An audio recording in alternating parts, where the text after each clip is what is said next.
you. So on the sitcom Modern Family, there's this famous moment where the dad, Phil Dunphy, and the mom, Claire Dunphy, are going to the same destination in different cars. And their teenage son, Luke, has a choice of who to go with. He starts walking out the door after Dad, and the mom says, "Wait a minute," and puts him in the minivan. And she looks at him and she says, "Luke, did you want to go with your dad because he's more fun?" And Luke unknowingly says, "Well, yeah." And then the mom tirade begins. "Luke, let me let you in on a little secret. I used to be fun before I met your dad, but you can't have two fun parents. It's a carnival. You know that kid Liam down the street who wears pajama pants everywhere and pays for everything with $100 bills? Two fun parents, mark my words." In my house, my husband David is the fun parent, and growing up, my dad John was the fun parent. My mom Barb got the glorious opportunity to raise 3 kids full-time, and when my dad told her that he was going to follow his dream and open his own restaurant and bar, she told him she'd divorce him.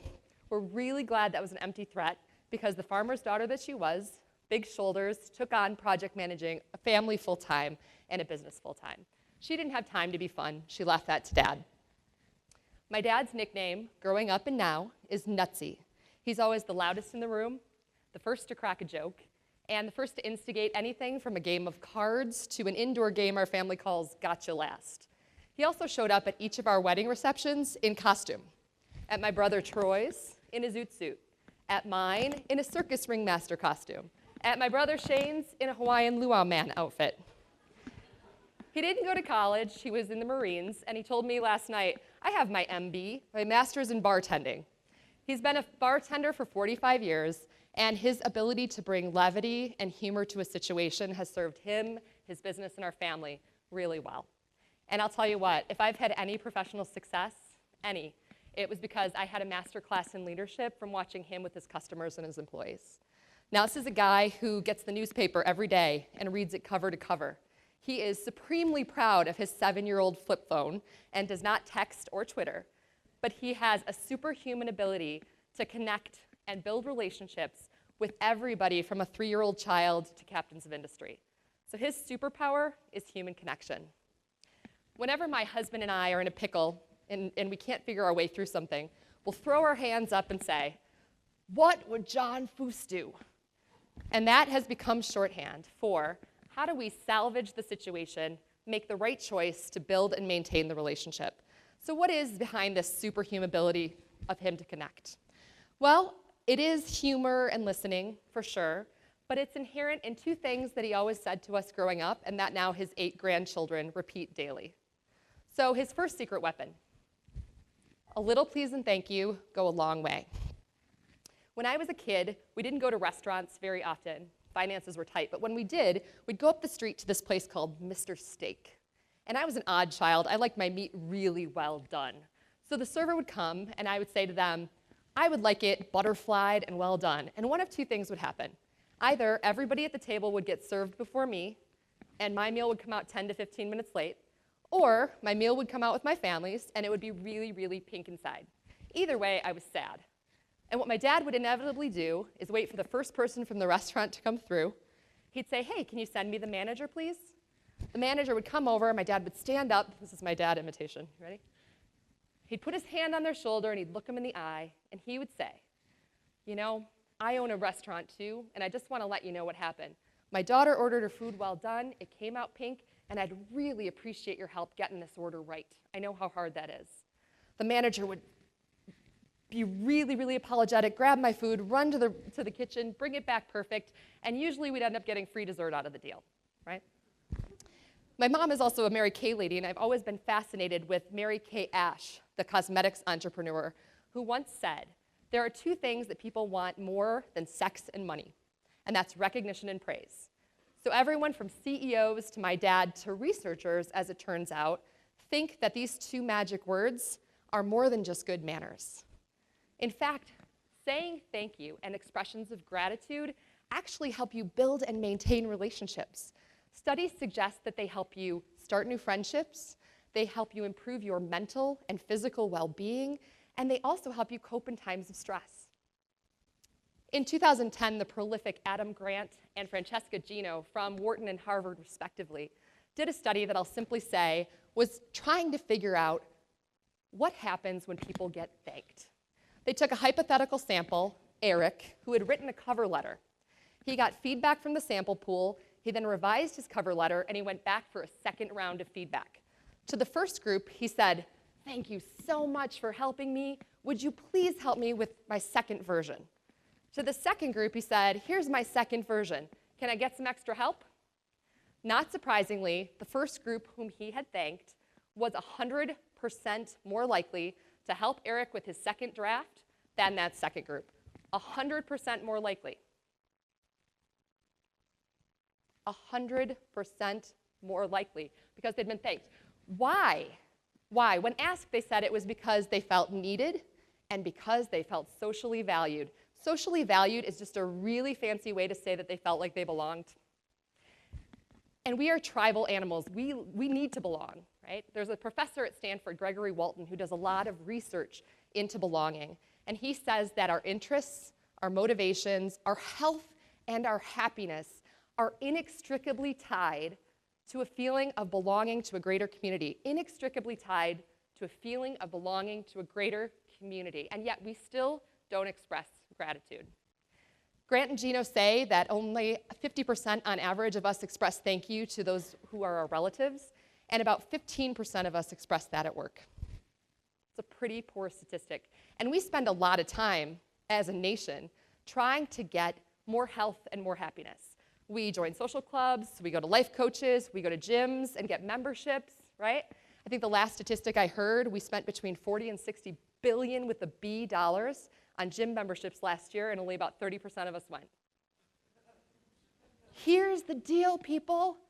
Saying thank you is free, right? It's free. This is a box I got when I was 10, and I never called it my belonging box, but that's kind of what it is. It has letters and cards and things that have been important to me from people over the years, and all of these were free. This is one I've had for 25 years. It was free. I want to read it to you. April 15th, 1990. Dear Tonya, I love you with all my heart. For if a dad had to have a daughter, it would be you. Sometimes you make me feel like I'm on top of the world. When you bring home your A from school, I like to walk on the moon and say, look at me. This is my daughter, Tonya. When I was in school, the A never came. More like C's or D's. So look out, world. You're a part of me. And that makes me an A person. So for me, the A really came in my lifetime. Thank you, thank you, thank you. Just remember, you're a part of me, and that makes me feel great. I love you with all my heart, Dad. P.S. Have a great time and say hi to God for me. I got that when I was 14. I got one from Mom, too, at my Roman Catholic confirmation. And when times are tough, when I am overwhelmed by a family that requires 2 careers and the needs and wants of 3 kids, when my 2-year-old son isn't making any progress from his 4 times weekly therapy sessions, I pull that letter and others out and I read them because they make me feel loved, they make me feel connected, they make me feel part of something bigger, and they make me feel like I belong. Secret weapon number 2, kill them with kindness. As the saying goes, there are 3 levels of pain: pain, excruciating pain, and stepping on a Lego. About a month ago, my 2 young sons, Johnny Dash, who's 6, and Charlie Ryder, who are 2, were in the living room while I was making dinner.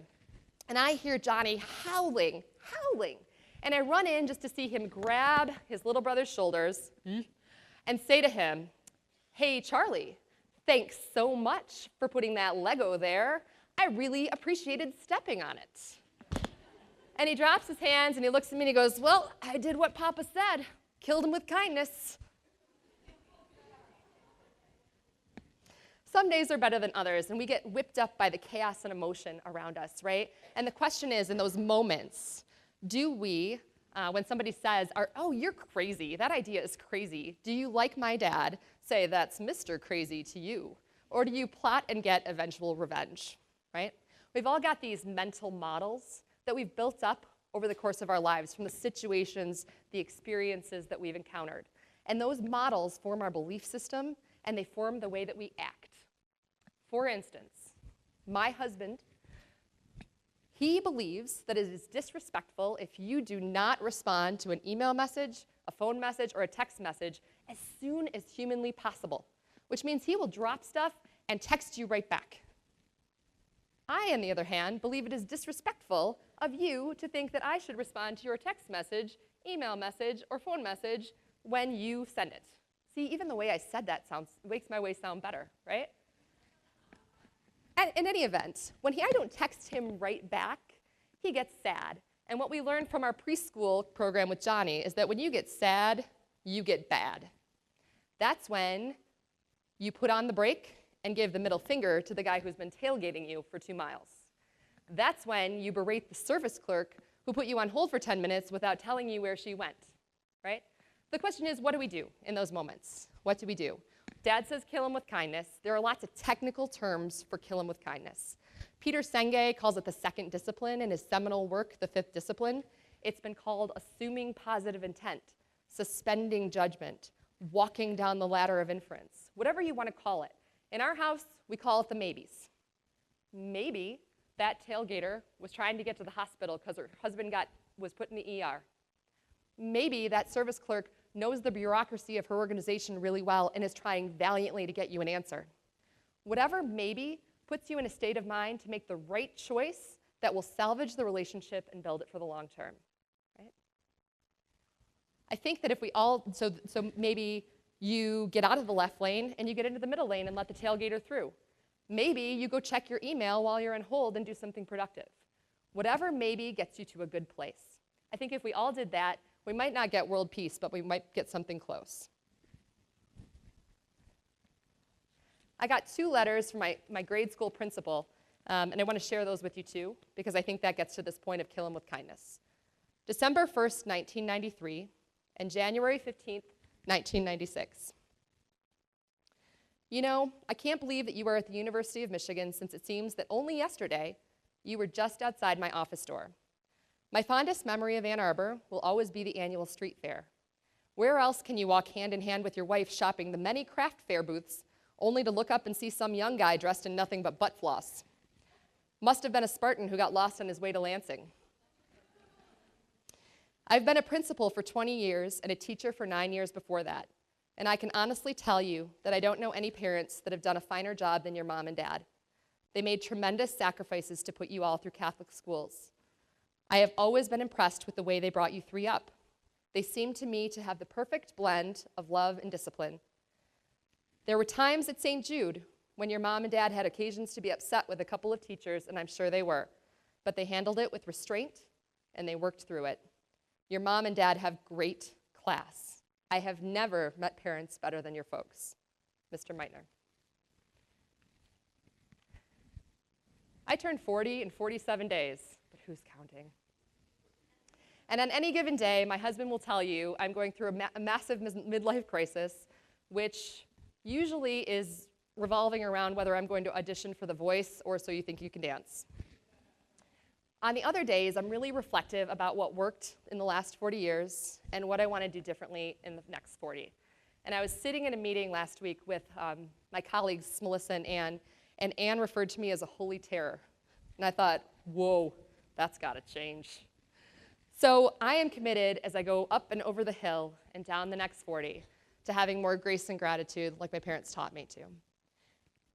Today I'm grateful for Ricardo and for Maria, who brought me here today to create this artifact for my family. I look forward to watching you guys grow in love. I'm grateful for my husband, who is my destiny and my best friend. I'm grateful for my daughter, who is the most beautiful person I've met. For my sons, Johnny and Charlie, who couldn't be here because they're napping, who are the center of my universe and who teach me how to have grace every day. And for my parents, my father, who's my conscience, and my mother, who's my rock. So I invite all of you going forward with me to think more about how you're interacting on a daily basis, to choose kindness. And when you don't know what to do, raise your hands up, say, what would John Fuhs do, and choose grace and gratitude. Thank you.